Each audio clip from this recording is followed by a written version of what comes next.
Welcome back to mission success. तो 27 जनवरी 2022 से related सारे इंपॉर्टेंट करंट अफेयर लेकर एक बार फिर हम आपके सामने हाजिर हैं।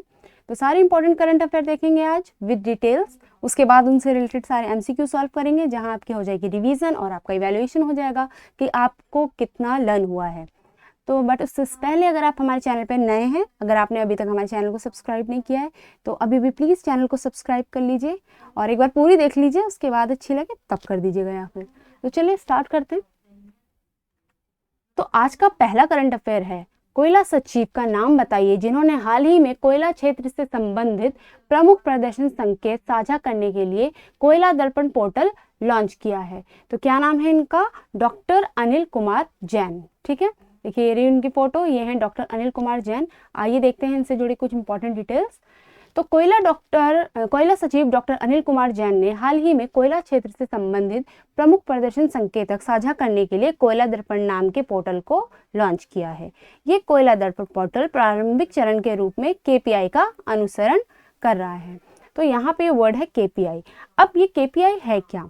तो केपीआई का मतलब होता है प्रमुख प्रदर्शन संकेतक। ठीक है, ये होता है प्रदर्शन माप का एक प्रकार होता है। किसी चीज का कैसा प्रदर्शन है उसको मापने का एक प्रकार है ये। केपीआई किसी संगठन या किसी विशेष गतिविधि जैसे परियोजना, कार्यक्रम, उत्पादन, इसकी सफलता का मूल्यांकन करते हैं। तो ये होता है केपीआई। चलिए नेक्स्ट करंट अफेयर देखते हैं।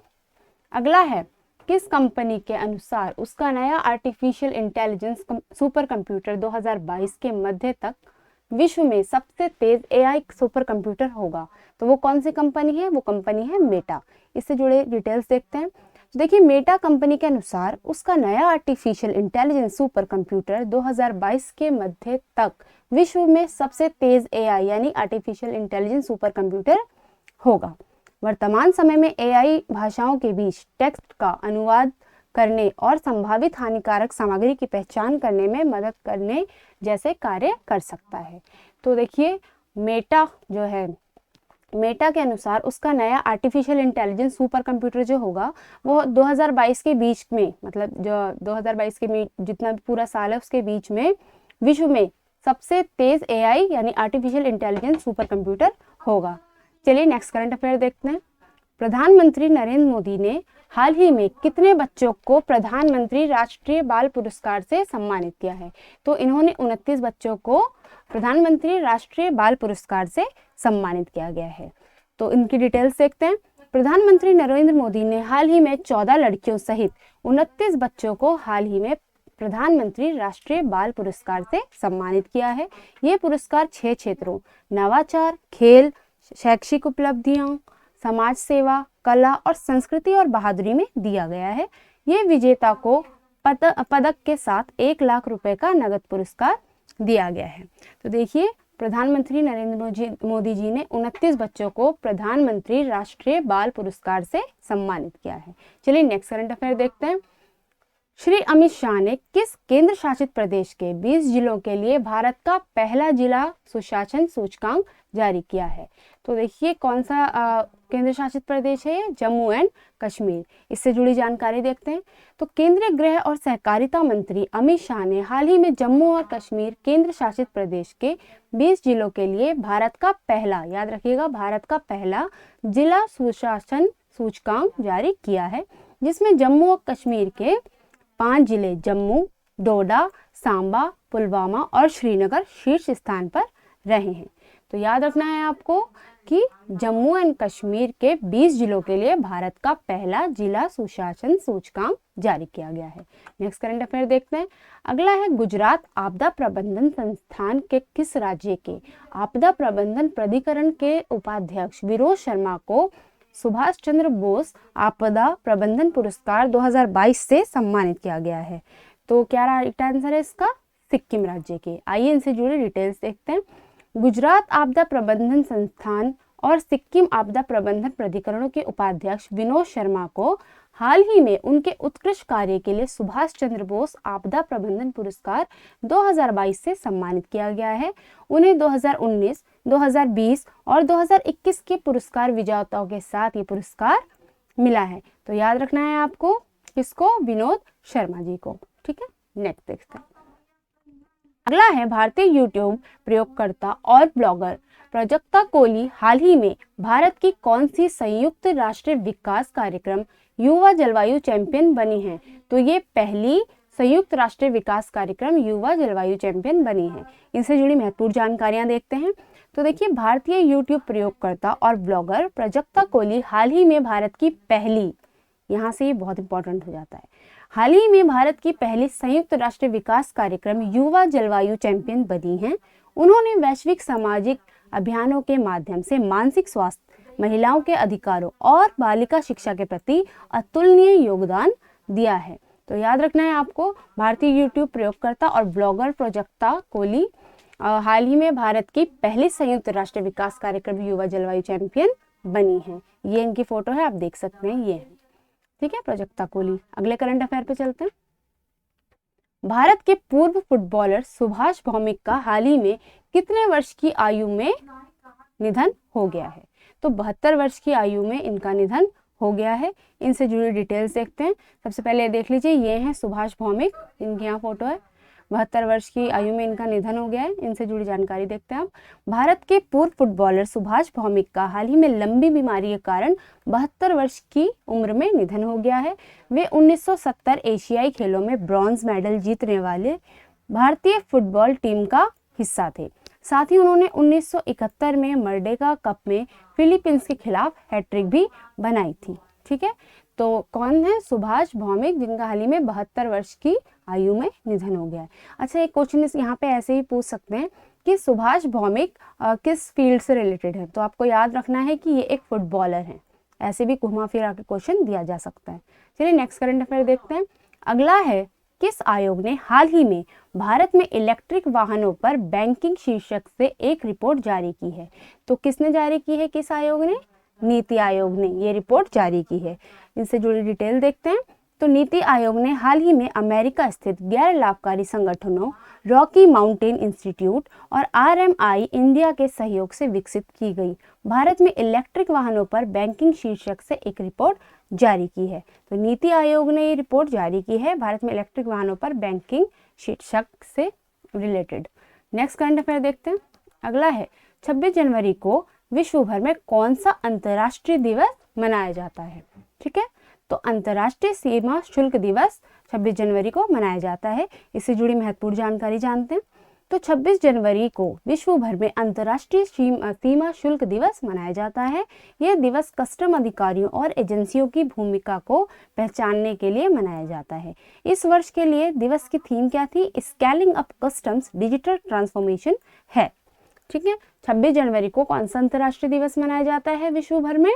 अंतर्राष्ट्रीय सीमा शुल्क दिवस, याद रखिएगा। नेक्स्ट करंट अफेयर है, IPL में पहली बार हिस्सा लेने वाली लखनऊ सुपर जॉयंट्स टीम ने किसे अपना कप्तान बनाने की घोषणा की है? तो किसे अपना कप्तान बनाने की घोषणा की है? KL राहुल को इन्होंने अपने कप्तान बनाने की घोषणा की है। इनके बारे में चलिए जानते हैं।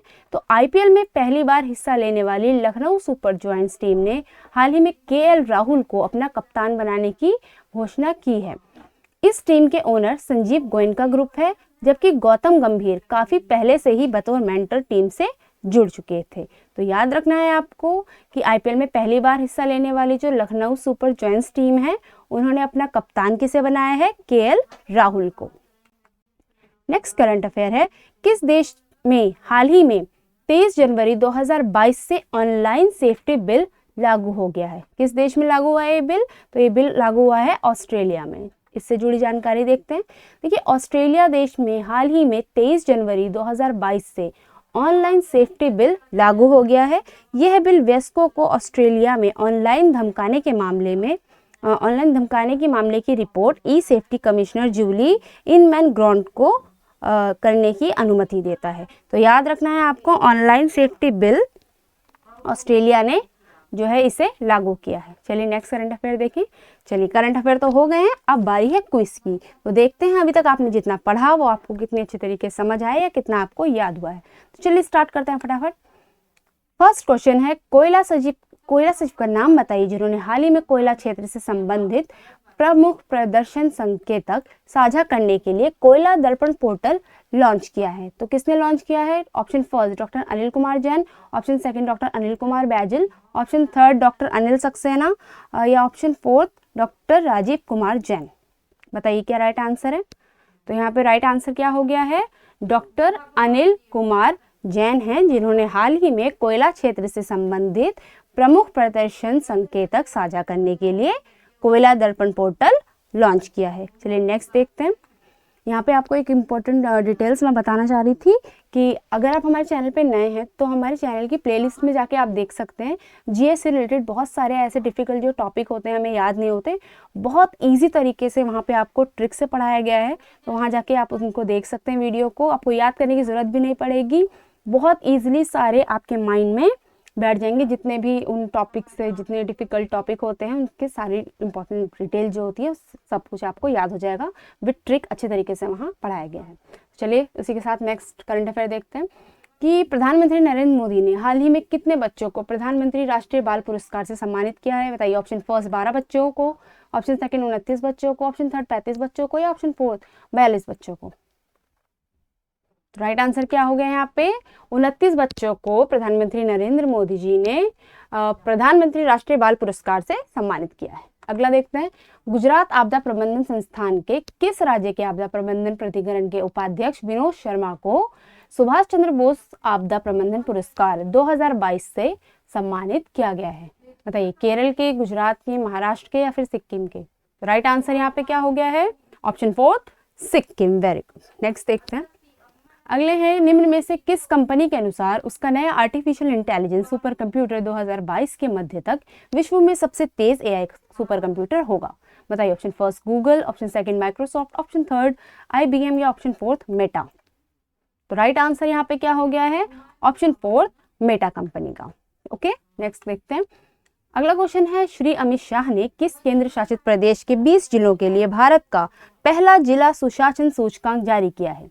किस केंद्र शासित प्रदेश के लिए जारी किया है? Option first Delhi, option second Chennai, option third Jammu and Kashmir या ऑप्शन फोर्थ पुणे? क्या राइट आंसर है यहाँ पे? Option third Jammu and Kashmir के लिए। नेक्स्ट करंट अफेयर देखते हैं। भारत के पूर्व फुटबॉलर सुभाष भौमिक का हाल ही में कितने वर्ष की उम्र में निधन हो गया? बताइए। ऑप्शन फर्स्ट 52, 52 वर्ष, 52 वर्ष, 52, 62 वर्ष की उम्र में, 72 वर्ष की उम्र में या 82 वर्ष की उम्र में? तो राइट आंसर यहाँ पे क्या हो गया है? ऑप्शन थर्ड 72 वर्ष की उम्र में इनका निधन हो गया है। और सुभाष भौमिक क्या है? वो एक फुटबॉलर है, याद रखिएगा। नेक्स्ट है, निम्न में से किस आयोग ने हाल ही में भारत में इलेक्ट्रिक वाहनों पर बैंकिंग शीर्षक से एक रिपोर्ट जारी की है? बताइए। योजना आयोग ने, नीति आयोग ने, शिक्षा आयोग ने या फिर खेल आयोग ने? राइट आंसर यहाँ पे क्या है? किस आयोग ने जारी की है ये रिपोर्ट? तो ऑप्शन सेकंड नीति आयोग ने इस रिपोर्ट को जारी किया है। अगला क्वेश्चन है, भारतीय यूट्यूब प्रयोगकर्ताओं और ब्लॉगर प्रोजक्ता कोहली हाल ही में भारत की कौन सी संयुक्त राष्ट्र विकास कार्यक्रम युवा जलवायु चैंपियन बनी है? पहली, दूसरी, तीसरी या फिर चौथी? इसका राइट आंसर क्या है कि ये क्या है? इसका राइट आंसर कि ये पहली संयुक्त राष्ट्रीय विकास कार्यक्रम युवा जलवायु चैंपियन बनी है। चलिए नेक्स्ट क्वेश्चन पे आते हैं कि 26 जनवरी को विश्व भर में कौन सा अंतर्राष्ट्रीय दिवस मनाया जाता है? ऑप्शन फर्स्ट अंतर्राष्ट्रीय सूचकांक दिवस, ऑप्शन सेकंड अंतर्राष्ट्रीय सूचना दिवस, ऑप्शन थर्ड अंतर्राष्ट्रीय सीमा शुल्क दिवस या ऑप्शन फोर अंतर्राष्ट्रीय सीमा दिवस? राइट आंसर यहाँ पे क्या है? ऑप्शन थर्ड अंतर्राष्ट्रीय सीमा शुल्क दिवस। 26 जनवरी को विश्व भर में ये अंतर्राष्ट्रीय दिवस मनाया जाता है। अगला क्वेश्चन है, आईपीएल में पहली बार हिस्सा लेने वाली लखनऊ सुपर जायंट्स टीम ने किसे अपना कप्तान बनाने की घोषणा की है? ऑप्शन फर्स्ट क्रिस गेल को, ऑप्शन सेकंड केएल राहुल को, ऑप्शन थर्ड आर अश्विन को या ऑप्शन फोर्थ डेविड वार्नर को? राइट आंसर यहाँ पे क्या है? ऑप्शन सेकंड केएल राहुल को अपना कप्तान बनाने की घोषणा की गई है। अगला क्वेश्चन है, निम्न में से किस देश ने हाल ही में 23 जनवरी 2022 से ऑनलाइन सेफ्टी बिल लागू किया है? Option first Japan, option second चीन, ऑप्शन थर्ड अमेरिका ने या ऑप्शन फोर्थ ऑस्ट्रेलिया ने? राइट आंसर यहाँ पे क्या हो गया है? ऑप्शन फोर्थ ऑस्ट्रेलिया ने हाल ही में 23 जनवरी 2022 से ऑनलाइन सेफ्टी बिल लागू यहाँ पे हो गया है। तो थैंक्स फॉर वॉचिंग गाइज। अगर आपको वीडियो यूजफुल लगी है, थोड़ी सी भी अच्छी लगी है, तो चैनल को सब्सक्राइब किए बिना मत जाइएगा। चैनल को अभी सब्सक्राइब करके हमको सपोर्ट कीजिए प्लीज़, और अपने फ्रेंड्स के साथ भी शेयर कर दीजिएगा अच्छे लगे तो, और कमेंट करके बताइएगा ज़रूर कि आपको कैसी लगी है। So thanks for watching, thank you.